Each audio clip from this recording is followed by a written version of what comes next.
اللہ تعالیٰ نے اس صورت نساء کے اس پہلے حصے میں تفصیل کے ساتھ احکامات بیان فرمائے ہیں۔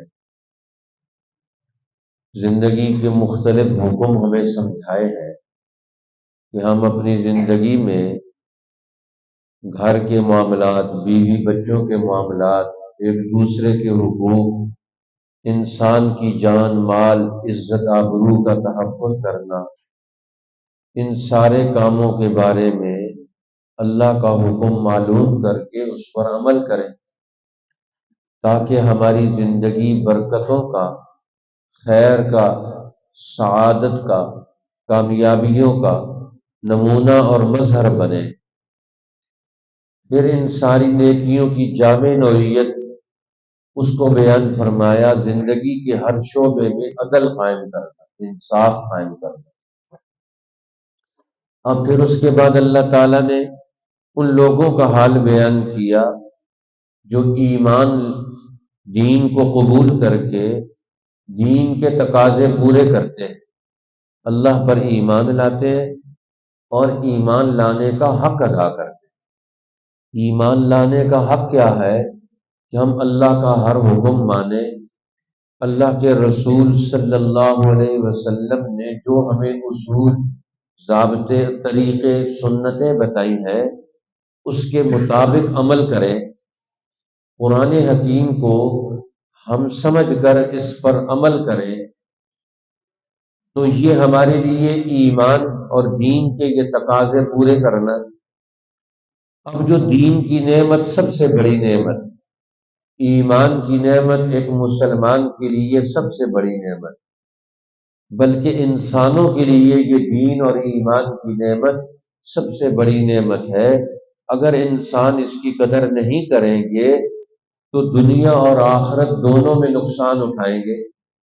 اس لیے اللہ تعالیٰ نے پھر دین اسلام کی عظمت کو، ایمانیات اور اس کے تقاضوں کو بیان فرمایا۔ اب ایمان کے الٹ چیز وہ کفر ہے۔ اب اس آیت کریمہ میں اللہ تعالیٰ نے آیت نمبر 37 اور آیت نمبر 38 میں کفر اور منافقت کو بیان فرمایا۔ یہ بھی دو مرض ہیں انسان کے دل میں جو اپنا اثر پیدا کرتے ہیں۔ ایمان یہ دل کی ترقی، کامیابی اور صحت کی علامت، اور کفر اور منافقت اور بد اخلاقیاں یہ انسان کے دل کی بیماری کی علامتیں ہیں جو انسان کو ہمیشہ ناکامی کی طرف لے کر جاتی، تباہی کی طرف لے کر جاتی۔ اس لیے کفر کا معنی ہوتا ہے کسی چیز کو چھپا لینا، تو انسان حقیقت کو، حق کو چھپاتا ہے، اس کا انکار کرتا ہے۔ تو اب یہاں کفر کے راستے بہت سارے ہیں۔ ایمان، اللہ کو مان لینا، سارے دین کو مان لینے کا اللہ تعالیٰ نے راستہ رکھا، تو اس میں ہم ایمان میں، دین میں داخل ہو گئے۔ اب اگر کوئی آدمی دین سے نکلتا ہے، کفر اختیار کرتا ہے، تو اس کے تو بہت سارے راستے ہیں۔ کسی راستے پر، کفر کے راستے پر چلے گا تو وہ اسلام سے نکل جائے گا۔ لیکن ایمان کی بھی بڑی حقیقت حدیث پاک میں آتا ہے کہ یہ کلمہ، توحید کا کلمہ، یہ اتنی زبردست تاثیر رکھتا ہے کہ اگر ایک 100 سال کا کافر صدق کے دل سے کلمہ پڑھ لے، کفر سے توبہ کر لے، تو پہلی دفعہ سچے دل سے، سچی زبان سے کلمہ پڑھ لینے سے اس کے 100 سال کے کفر کے گناہ سارے دھل جاتے ہیں، وہ بالکل صاف اور پاک ہو جاتا ہے۔ جس طرح ماں کے پیٹ سے بچہ پیدا ہوتا ہے، اس پر کوئی گناہ نہیں، تو ایک کافر بھی، انسان جب کلمہ صدق کے دل سے پڑھتا ہے تو لا الہ الا اللہ کی تاثیر اتنی حاوی ہے، اس کے دل و دماغ کو، اس کے باطن کو کفر جیسی ظلمتوں اور تاریکیوں سے تبدیل کر کے اس میں ایمان کا نور پیدا کر دیتی۔ اس لیے اللہ کے ساتھ کفر کرنا، اللہ کے نبیوں کا انکار کرنا، اللہ کے بتائے ہوئے راستے، اصول اور دین کا انکار کرنا، یہ کفر ہے۔ اس لیے ایک کفر بڑا ہے، ایک کفر چھوٹا ہے۔ امام بخاری نے اس کی طرف بھی توجہ دلائی، باب کفر دون کفر، ایک بڑا کفر ہے اور ایک چھوٹا کفر ہے۔ ہر کفر کا ہم نے الگ الگ تعارف حاصل کر کے اس سے بچنا ہے۔ ایک عام کافر ہے جو دین کو نہیں مانتا، اور ایک فرعون ہے جو دین کو بھی نہیں مانتا، نبی کو بھی نہیں مانتا، کسی اور کو دین کو ماننے بھی نہیں دیتا۔ اب یہ بڑا کافر ہے۔ ایک عام کافر ہے عرب کا، اور ایک ابو جہل ہے۔ اب ابو جہل کا کفر وہ سب سے بڑا ہوا ہے، اب وہ کفر میں انتہا کو پہنچا ہوا ہے۔ اس لیے قرآن حکیم سمجھاتا ہے ایمان لانے کے بعد کفر اختیار کرنا یہ بڑی تباہی ہے۔ ان الذین آمنوا، بے شک وہ لوگ جو مسلمان ہوئے، ثم کفروا، پھر کافر ہو گئے، ثم آمنوا، پھر مسلمان ہو گئے، ثم کفروا، پھر وہ کافر ہو گئے، ثم ازدادوا کفرا، پھر وہ کفر میں بڑھتے چلے گئے۔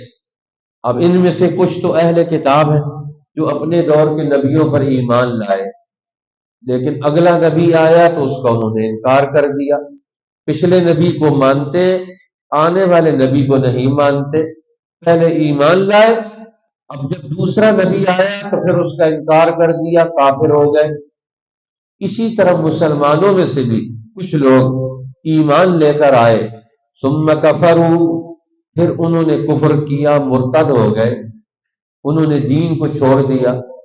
اب جو آدمی دین کو چھوڑ دیتا ہے، مرتد ہو جاتا ہے، ارتداد اختیار کر لیتا ہے، یا کفر کا دین کی توہین کا کوئی پہلو اختیار کرتا ہے، یہ بھی خطرناک بات ہے۔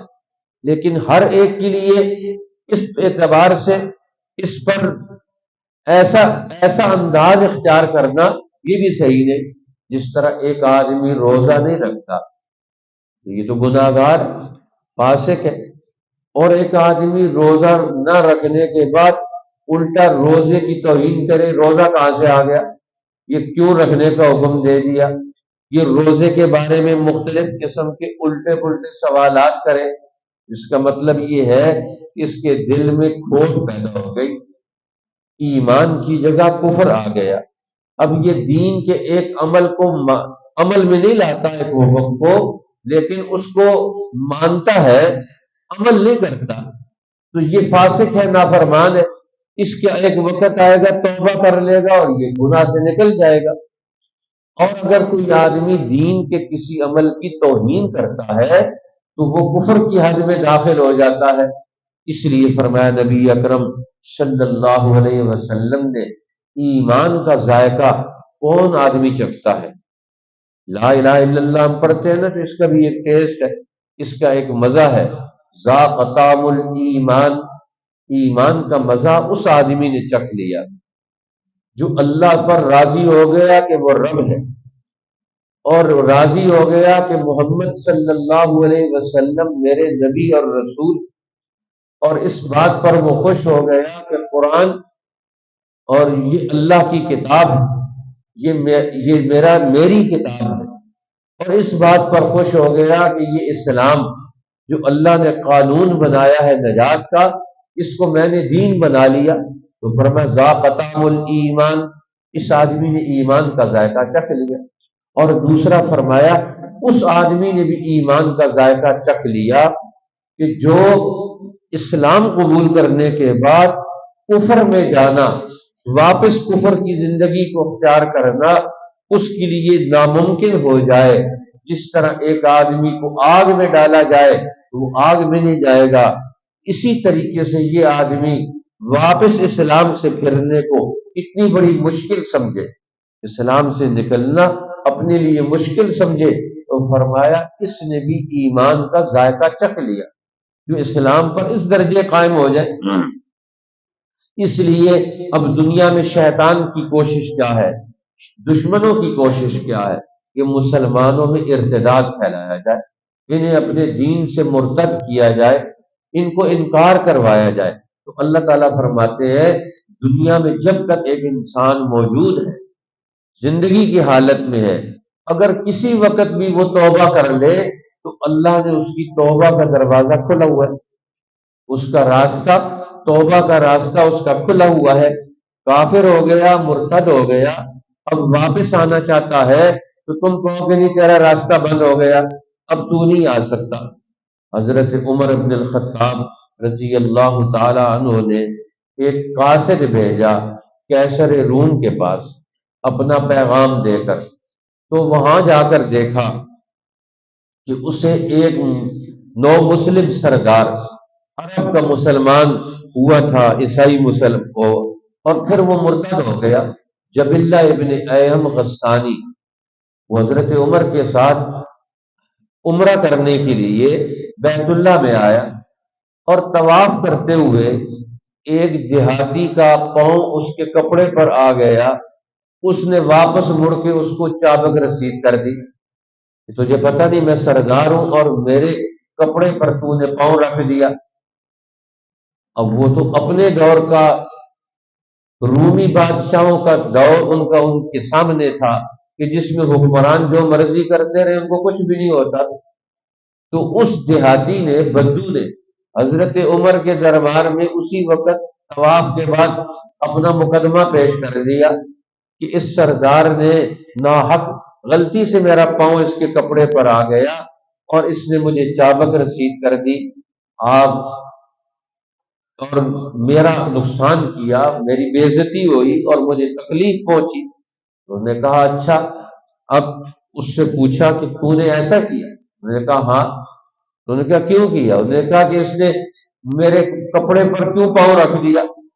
فرمایا اس میں تو کوئی حرج کی بات نہیں، جس کی وجہ سے تو نے چابک رسید کی، یا تو اس سے معافی مانگو یا پھر تم بدلے کے لیے تیار ہو جاؤ، قصاص۔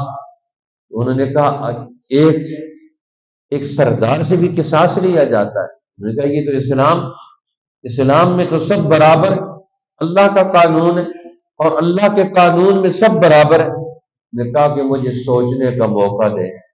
میں نے کہا ٹھیک ہے سوچ لو۔ سوچنے کا موقع لے کر وہ وہاں سے سوچا اور فرار ہو گیا، واپس جا کر مرتد بن گیا۔ جب حضرت عمر کا یہ قاصد کیسر روم کے پاس پہنچا تو جبلہ ابن ایہم غسانی کیسر روم کا ایک سپہ سالار بن کر وہاں کام کر رہا تھا، اور جب سے اسلام کو چھوڑ کر گیا تو اس کے بعد اسے پہلا مسلمان ملا جس کو وہ جانتا تھا، اور اس کو اس نے بلایا، اس نے اپنی سفارت پوری کی، اس نے کہا مجھے مل کے جانا۔ جب اسے ملا تو کہنے لگا جب سے میں چھوڑ کے آیا ہوں میرے دل میں خلش، آگ لگی ہوئی ہے کہ میں اس کفر کی زندگی میں مجھے ہر سہولت ہے، مجھے ہر نعمت ہے، مجھے ہر راحت ہے، مجھے ہر عزت یہاں ملی ہوئی ہے، لیکن میں پریشان، ہر وقت میں پریشان ہوں، میں کیوں چھوڑ کر آ گیا؟ میں اسلام کو چھوڑ کر کیوں آ گیا؟ میں سزا بھگت لیتا لیکن میں واپس نہ آتا، لیکن اب میرے لیے راستہ کوئی نہیں ہے۔ اب اگر میرے لیے راستہ بن جائے کہ میں اسلام کی طرف واپس آ جاؤں تو میری کچھ شرطیں پوری ہو جائیں۔ تو انہوں نے کہا شرطیں کیا ہیں؟ انہوں نے کہا کہ مجھے امیر المومنین عمر بن الخطاب اپنی بیٹی سے یا اپنے خاندان کی کسی عورت سے شادی کرا دیں، اور دوسرا مجھے اپنے بعد خلیفہ بنا لیں، اور اس طرح کی 3 شرطیں اس نے پیش کی۔ تو وہ صحابی انہوں نے سنا، انہوں نے کہا شرطیں تو پیش کرتا ہے لیکن ان شرطوں کو کون پورا کر سکتا ہے؟ انہوں نے کہا کہ میں بہانہ تلاش کر رہا ہوں کہ مجھے یہاں سے نکلنے کا بہانہ مل جائے، میرے لیے آسان ہو جائے۔ انہوں نے کہا اچھا میں جا کر تذکرہ کروں گا حضرت عمر سے۔ تو انہوں نے جا کر تذکرہ کیا، ساری سفارت سنائی کہ بادشاہ، روم کے بادشاہ، یورپ کے بادشاہ کو میں نے آپ کا پیغام پہنچایا، خط پہنچایا، اور مجھے وہاں پھر واپسی پر جبلہ ابن ایہم غسانی ملا جو مرتد ہو کر چلا گیا تھا سردار، وہ کہتا ہے میں مسلمان ہونا چاہتا ہوں۔ تو آپ نے فرمایا اس نے شرطیں پیش کی تو نے شرطیں قبول کیوں نہیں کر لی؟ عمر کی بیٹی اسلام سے بڑھ سکتی ہے؟ یہ کیسے ہو سکتا ہے کہ تو اس کی شرطیں قبول کر لیتا؟ رہ گیا خلافت کا مرتبہ، وہ مسلمانوں کا حق کا تو مان لیتا، مسلمان اس کو دیتے تو ٹھیک ہے، نہ دیتے تو ان کی مرضی، یہ تو اس میں کون سی حرج کی بات ہے؟ وہ اسلام قبول کرنا چاہتا ہے، تو نے اس کی ساری شرطیں کیوں نہیں قبول کرنی؟ تو اس کی شرطیں مان لیتا، ہماری طرف سے تو کوئی رکاوٹ نہ ہوتی اسلام میں داخل کرنے کی۔ آج یہ غور کرنے والی بات ہے، حضرت عمر کا یہ جملہ کہ ہماری طرف سے تو کوئی رکاوٹ نہ ہوتی، کوئی آدمی اسلام میں آنا چاہتا ہے تو ساری شرطیں مان لیتا اس۔ آج مسلمان رکاوٹ بن گیا ہے دین میں، کوئی آدمی غلطی ہو جائے تو اس کو معاف کرنے کے لیے تیار نہیں، توبہ کرنا چاہتا ہے تو ہم کہتے ہیں کہ اب تیری توبہ قبول نہیں ہو سکتی۔ آج مسلمانوں میں یہ عالم ہو گیا، کسی سے ناگانی طور پر یا جان بوجھ کر بھی کوئی کفر کی بات کر لے، غلطی کر لے، توہین کر لے، تو اب کہتے ہیں نہیں ہم تو تجھے سزا ہی دیں گے۔ وہ کہتا ہے میں توبہ کرنا چاہتا ہوں، یہ کہتے ہیں ہم نے اللہ کا منصب سنبھال لی، ہم تیری توبہ قبول نہیں کرتے۔ بھئی توبہ قبول کرنا تو اللہ کا کام ہے، ہمارا کام تو نہیں ہے۔ بندہ کسی وقت بھی توبہ کر سکتا ہے۔ حضرت عمر نے فرمایا جاؤ، واپس جاؤ اور اسے کہو تیری ساری شرطیں ہم مانتے ہیں۔ دوبارہ بھیجا اس کو، جاؤ جا کر اس کو پیغام دو میری طرف سے کہ ہمیں تمہاری ساری شرطیں منظور ہیں۔ اب دیکھو ان کو کس چیز کی ضرورت تھی؟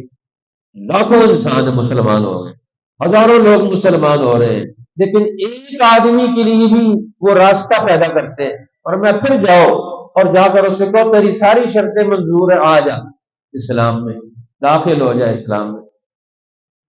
جب وہ واپس گئے، وہ صحابی قاصد جب اس شہر میں پہنچے، بادشاہ کے شہر میں، اندر سے ایک جنازہ آ رہا تھا۔ پوچھا کہ یہ کس کا جنازہ ہے؟ تو انہوں نے بتایا کہ جبلہ ابن ایم غسانی کا جنازہ۔ اس کے مقدر میں ایمان نہیں تھا، تو اس کے مقدر میں نہیں تھا۔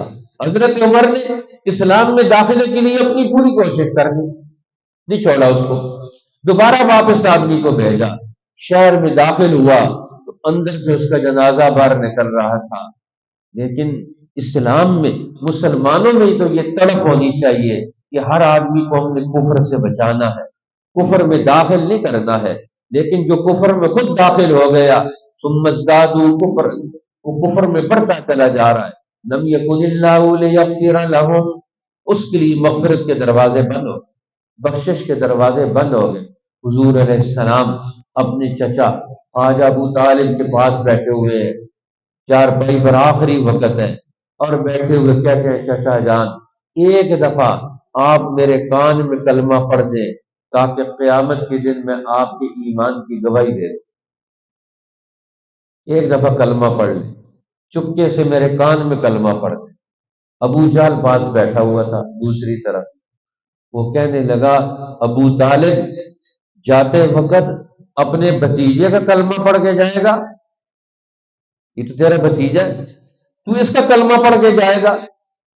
ابو طالب نے اس وقت کہا میں انا علی دین الاشیاء، میں اپنے آباء و اجداد کے دین پر مر رہا ہوں، اپنے آباء و اجداد کے دین پر دنیا سے جا رہا ہوں۔ اتنا غم ہوا رسول اللہ صلی اللہ علیہ وسلم کو کہ آخری وقت میں ایک دفعہ کلمہ پڑھتے تو پھر کیا بات تھی۔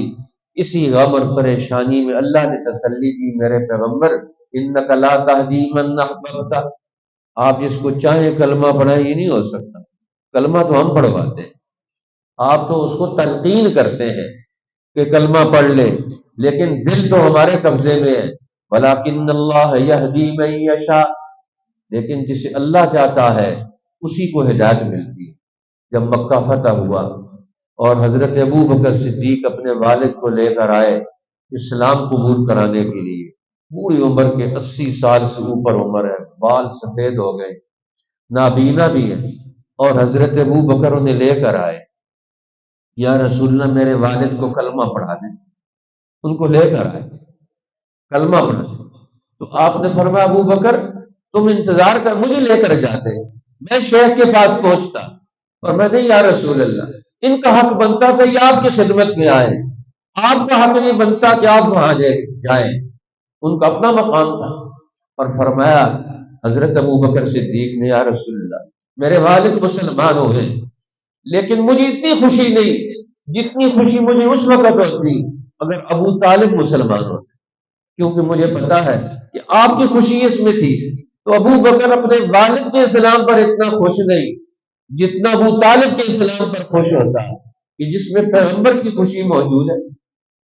تو آج مسلمان کا قدردان ہی نہیں رہا کہ کسی کے کلمے کو قبول کر لے، کسی کی ایمان کی عزت ہم رکھ لیں، اور کافروں کے لیے اسلام میں داخل ہونا ہمارے لیے ہم اس کو آسان بنا دیں، اپنی طرف سے ساری رکاوٹیں ہٹا دیں۔ تو اتنا تو ہم کر سکتے ہیں جو حضرت عمر نے فرمایا تھا کہ اگر وہ خود نہیں آتا اس کی مرضی ہے، اور ہم کسی کے لیے اسلام کے راستے کیوں بند کر دیں؟ اللہ ہمیں اس کی توفیق دے دے۔ فرمایا وَلَا لِيَهْدِيَهُمْ سَبِيلًا، جو کفر کی راہ میں بڑھتا چلا جاتا ہے پھر اللہ بھی اس کو روک جاتا ہے۔ اس لیے کفر کی طرف مت بڑھے اور کفر سے نکلنے کی کوشش کریں، کفر سے نکالنے کی کوشش کریں، ارتداد سے بچانے کی کوشش کریں، نور ایمان کی طرف لانے کی کوشش کریں۔ اور فرمایا جو منافقت کا اختیار کرے گا بشر المنافقین بان لهم عذابا الیما، منافقین کو دردناک عذاب کی خوشخبری بتا دیں۔ تم نے کفر کا منافقت کا راستہ اختیار کیا، اگلا دور تمہارا بڑے عذابوں کا آ رہا ہے۔ اللہ ہمیں عذابوں سے بچائے، ہر منافقت سے بچائے، ہر کفر سے بچائے، دین کی نمائندگی کا حق ادا کر کے اور اصل مسلمانی کا حق ادا کر کے دین میں داخلے کے راستے آسان بنا کر ہمیں امت کا، نبی کا جو حق ہے ہمارے اوپر، یہ ہمیں حق ادا کرنے والا بنا دے۔ ان الذین آمنوا، بے شک وہ لوگ جو ایمان لائے، ثم کفروا پھر کافر ہو گئے، ثم آمنوا ثم کفروا پھر مسلمان ہوئے پھر کافر ہو گئے، ثم ازدادوا کفرا پھر بڑھتے رہے کفر میں، لم یکن اللہ لیغفر لهم، تو اللہ نہیں ایسا کہ بخشنے والا نہیں ان کو، ولا لیہدیہم سبیلا اور نہ دکھلائے ان کو راہ، بشر المنافقین بان لهم عذابا الیما، خوشخبری سنا دے منافقوں کو اس لیے کہ ان کے لیے عذاب ہے دردناک۔ صدق اللہ۔